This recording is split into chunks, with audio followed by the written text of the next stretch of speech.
रहनुमा इमकेएम पाकिस्तान फारूक सत्तार ने IPPs के मसले के हल के लिए नॉन सिविलियन इदारों की शमूलियत का इंदिया दे दिया और आगाह किया कि वजीर आजम से मुलाकात IPP से मुतालिक बड़ी अहम गुफ्तगू हुई है। पंजाब में बिजली के बिल्स में रिलीफ पर तंज करते हुए कहा कि अगर सूबा सूबा खेलना है तो क्यों ना सिंध के कोयले से बिजली बना सिंध में ही रख लें।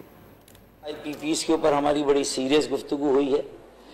अब उसमें उनकी मसलहतें कहाँ आ जाती है, अभी उनका फ्रेमवर्क तैयार हो रहा है मुज़ाकरात का, इंगेज करने का। और मेरे पास मुझे ये भी अंदिया मिला है कि सिर्फ सिविलियन गवर्नमेंट नहीं बल्कि हमारी गवर्नमेंट के जो नॉन सिविलियन आर्म्स होते हैं जो इम्पोर्टेंट, वो भी शायद कहीं इसमें अपना वजन डाल रहे हैं।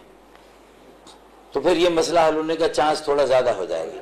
पंजाब सिंध खेलना है तो फिर हमें इजाज़त दें, हम सिंध का जो कोयला है उसकी डायरेक्ट उसकी लाइनें डाल दें कि इलेक्ट्रिक के साथ, तो 2000 मेगावाट मुझे मिल जाए, मुझे किसी की चाहिए नहीं बिजली। 4 रुपए में बनती है कोयले की, 6 रुपए पर यूनिट बनती है, तो फिर मुझे वहाँ से लेने दे। फिर मेरी गैस भी सिंध की है।